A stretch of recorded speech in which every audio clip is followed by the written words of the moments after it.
video kali ini akan menjelaskan materi tentang bidang pelayanan bimbingan dan konseling di TK atau SD. Materi yang pertama adalah bidang pelayanan bimbingan dan konseling.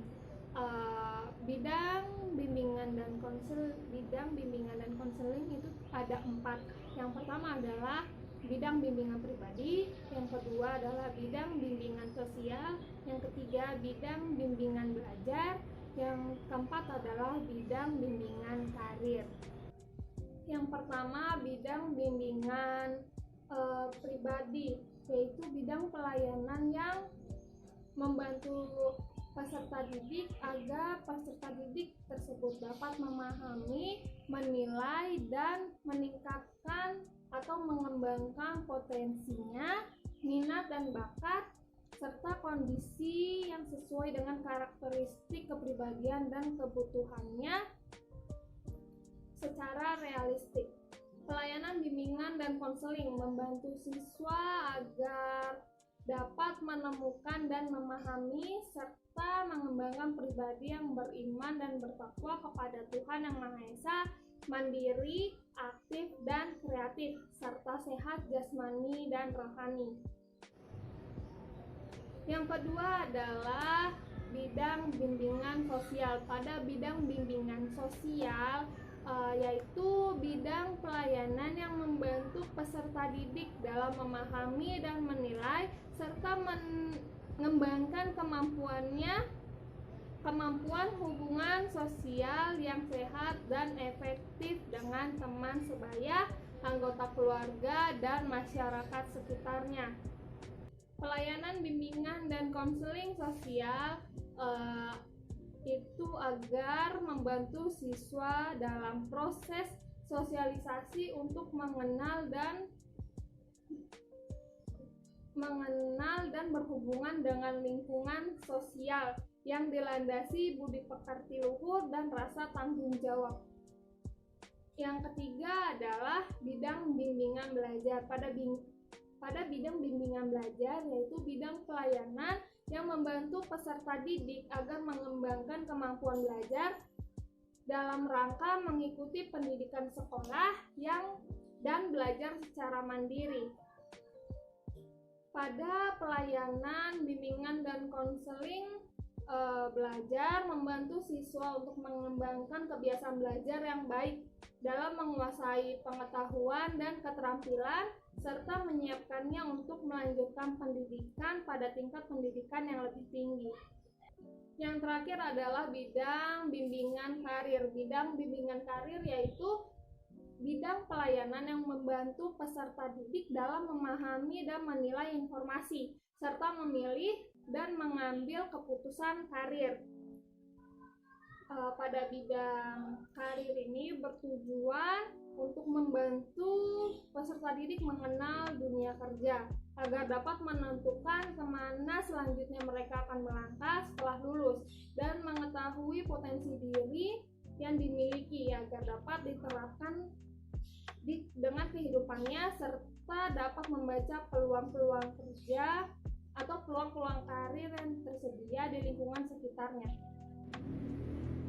Materi selanjutnya yaitu jenis atau komponen layanan bimbingan dan konseling. Menurut Samsu Yusuf dan Juntika dalam bukunya yang berjudul Landasan Bimbingan dan Konseling mengemukakan bahwa struktur program bimbingan dan konseling diklasifikasikan menjadi 4 jenis layanan. Yang pertama adalah layanan dasar bimbingan.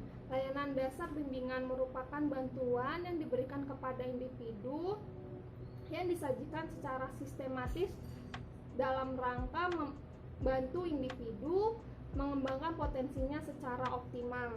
Yang kedua adalah layanan responsif. Layanan responsif merupakan layanan bantuan yang diberikan kepada individu yang memiliki kebutuhan atau masalah yang memerlukan bantuan dengan segera. Selanjutnya adalah layanan perencanaan individual. Layanan perencanaan individual dapat diartikan sebagai layanan bantuan kepada peserta didik agar mampu membuat dan melaksanakan perencanaan masa depannya. berdasarkan pemahaman akan kekuatan dan kelemahan dirinya sendiri. Yang keempat adalah dukungan sistem. Dukungan sistem merupakan komponen layanan dan kegiatan manajemen yang secara tidak langsung memberikan bantuan kepada individu untuk memfasilitasi kelancaran perkembangan siswa.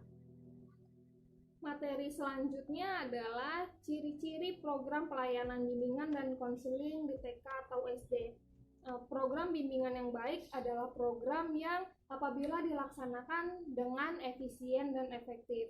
Program tersebut memiliki ciri-ciri seperti program disusun dan dikembangkan berdasarkan kebutuhan nyata. Kemudian kegiatan bimbingan diatur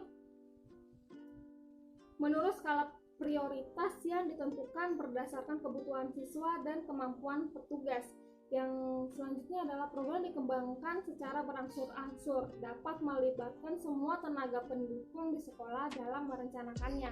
Kemudian yang keempat adalah program itu memiliki tujuan yang ideal tetapi realistis dalam pelaksanaannya.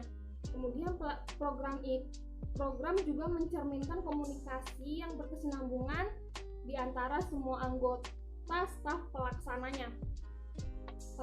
Program juga memiliki ciri-ciri penyediaan fasilitas yang diperlukan. Penyusunannya disesuaikan dengan program pendidikan di lingkungan di sekolah yang bersangkutan. Kemudian memberikan kemungkinan pelayanan kepada semua siswa. Memperlihatkan peran yang penting dalam menghubungkan dan memadukan sekolah dengan masyarakat. Yang ke-10 yaitu berjalan dengan proses penilaian diri, baik mengenai program itu sendiri maupun kemajuan dari siswa yang dibimbing. Kemudian yang terakhir adalah program itu menjamin keseimbangan dan kesinambungan pelayanan bimbingan yang diberikan kepada bimbingan dan konseling. Itu adalah ciri-ciri dari pelaksanaan program bimbingan dan konseling. Materi yang terakhir adalah penyusunan program pelayanan bimbingan dan konseling di TK atau SD. Dalam melaksanakan program bimbingan dan konseling adanya susunan program yang harus diikuti. Ada 4 langkah penyusunan program pokok, yaitu identifikasi masalah, penyusunan rencana kerja, pelaksanaan kegiatan, dan penilaian kegiatan. Saya akan menjelaskan dari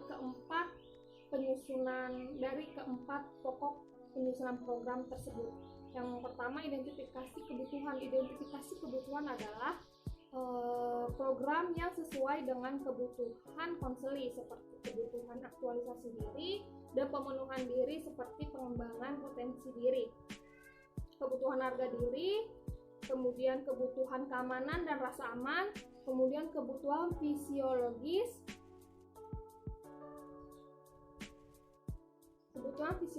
dan kebutuhan sosial. Kemudian yang kedua adalah penyusunan rencana kegiatan. Rencana kegiatan bimbingan disusun atas dasar jenis-jenis dan prioritas kebutuhan si konseli. Kemudian yang ketiga adalah pelaksanaan kegiatan. Pelaksanaan kegiatan merupakan realisasi dari rencana program bimbingan yang telah disusun sebelumnya oleh guru pembimbing. Kemudian yang terakhir adalah penilaian kegiatan. Penilaian kegiatan dilakukan mencangkup semua kegiatan bimbingan dan konseling yang telah dilaksanakan. Penilaian dilakukan pada setiap tahap kegiatan dalam keseluruhan program. Kemudian dalam penyusunan program itu terdapat 4 jenis. Yang pertama adalah program tahunan.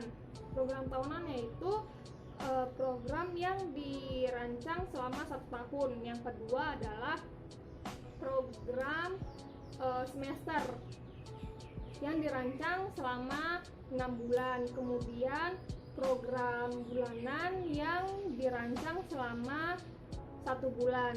Kemudian ada program mingguan yang yang dirancang selama 1 minggu. Kemudian ada program harian yang dirancang dalam 1 hari.